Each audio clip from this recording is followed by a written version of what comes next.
Hello everyone, welcome to MedDevice. In this video, we will be studying about the compliance of lungs. So let's start. So first of all, let's see a little bit of introduction. So you already know that lungs are elastic organs just like a balloon. And these lungs have a tendency to recoil or collapse inwards.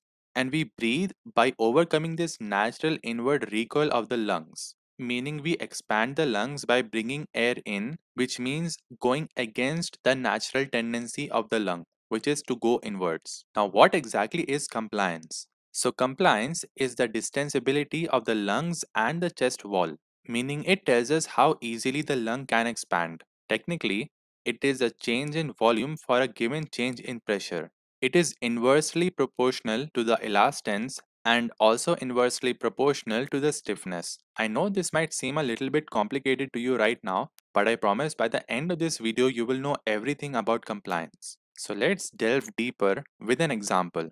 Say you have two rubber bands, one is very thin and the other one is very thick. Now because the first one is very thin, here we will say that there is less elastic tissue. Comparatively, the other one has more elastic tissue. Now, if you try to stretch both of these, the first one will get easily stretched. If it gets easily stretched, we will say it is more compliant. But now imagine stretching the other one, it will be very difficult to stretch the other one. Because of this, we will say it is less compliant. Finally, if you leave this stretched rubber band, the first one is going to snap back with lesser force because of less elastic recoil. But the second one is going to snap back with greater force because it has more elastic recoil. So just to summarize, more is the elastic tissue, more will be the elastic recoil, but lesser will be the compliance. Now, if you want to represent this as a ratio, it will be delta V upon delta P, where delta P is change in intrapleural pressure and delta V is change in lung volume. Now, let's try to think logically here. Let's say you have a balloon and you give small amount of pressure. And imagine if this small amount of pressure results in high volume change, we will say that this has high compliance. In another case, let's say you have a very stiff balloon and you are trying to give a lot of pressure here, but the balloon is not getting inflated that much, meaning there is small volume change. Here we will say that it has low compliance. I hope this is clear till now. Now, before moving forward, we should know about surface tension. I'll make a separate video about surface tension because it is a huge topic, but for now let's just see the basics. So surface tension is the force that acts on the air-water interface, tending to pull its molecules together. So in an alveolus, we have air that we breathe in, and we also have a thin layer of water that lines the alveolus. Due to air and water being present in the same region, we have air-water interface. Because of this air-water interface, the molecules of water tend to join together. Due to this, the alveolus also tends to collapse. But to prevent this collapse, we have something called as surfactant, which is produced in the alveolus and helps in reducing the surface tension. So if the surface tension is low, the lung will easily expand, meaning the lung will have higher compliance. So surfactant is something which is good for the lungs and we need it. So now there are two things which act against the alveolar expansion. We have elastic tissue recoil and surface tension. One third of the total resistance to alveolar expansion is provided by the elastic tissue recoil and two-thirds is provided by the surface tension. So this is an important question that you should know, that surface tension is the major thing which provides resistance to the alveolar expansion. Now when will we say that something has high compliance? So if the elastic tissue and surface tension both are low, we will say that the lung has high compliance, and we will say it has low compliance if the elastic tissue is more and if the surface tension is more. Then we will say that there is low compliance. Now in what cases will the compliance be increased? So it is increased when we have lung surfactant, as we just saw. It is also increased due to loss of lung connective tissue which is associated with age, and also emphysema.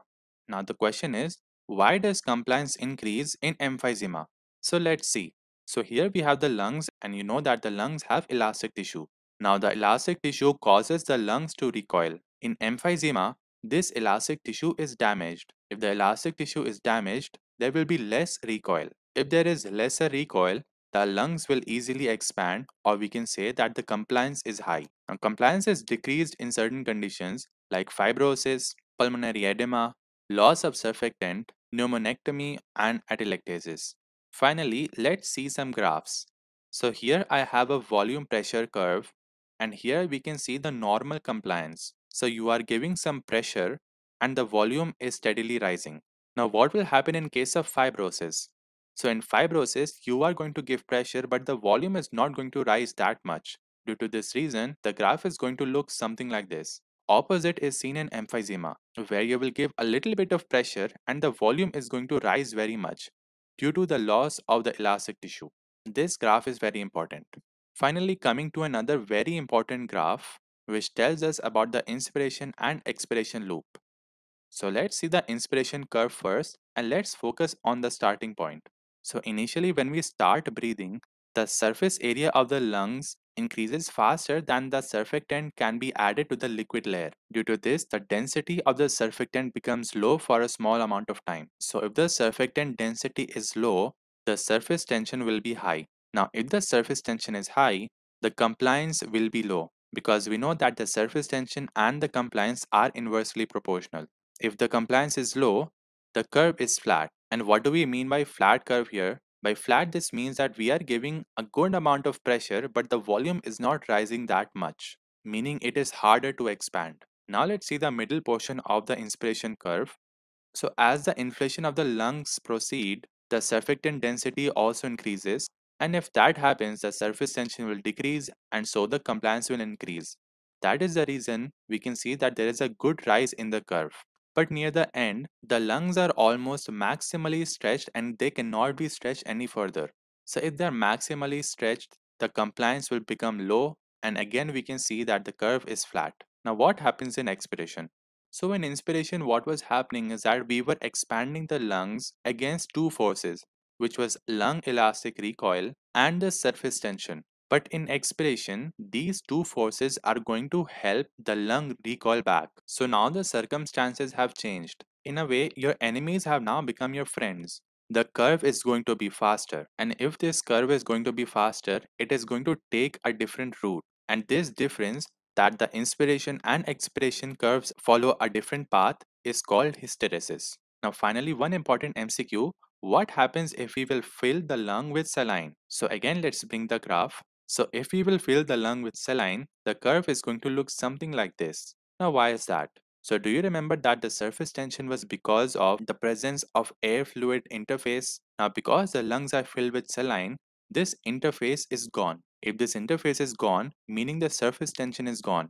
And you already know that two-thirds of the total resistance to expansion was being provided by the surface tension. So if now there is no surface tension, the resistance to expansion will be very, very low. And so we can say that the compliance will increase. This is why you can see that in the graph, we are giving very little pressure, but the volume is rising very much. This is because the compliance has increased. So overall, the slope is steeper, and very important question that there is no hysteresis seen here. The inspiration curve and the expiration curve almost follow the exact same path.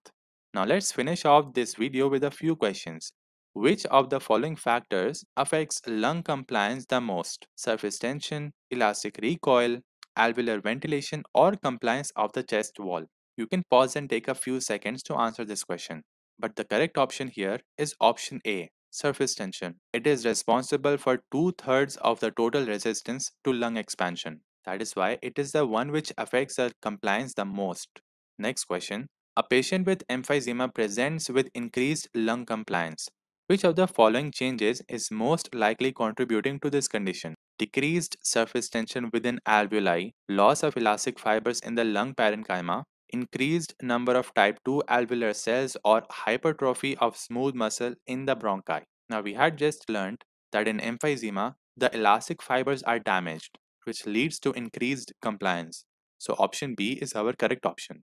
Next, which of the following conditions is most likely to decrease lung compliance? Is it pulmonary fibrosis, COPD, asthma, or bronchitis? So we had seen a few diseases which leads to decreased lung compliance, and we had learned that pulmonary fibrosis is one of them. Final question: in a patient with acute respiratory distress syndrome, which of the following changes in lung compliance is most commonly observed: increased compliance due to surfactant production, decreased compliance due to alveolar collapse, increased compliance due to pulmonary edema, or decreased compliance due to pulmonary fibrosis. So, ARDS is a condition where the alveolar collapse takes place. This is seen especially in premature neonates where the surfactant production is very low. If the surfactant production is very low, the surface tension will be very high, which will lead to alveolar collapse. So, our correct option here is option B, where there is decreased compliance due to the alveolar collapse. That's it for this video. If you have any doubts, so please leave them in the comments or message me on Instagram anytime. The link to my Insta is in the description. Thank you.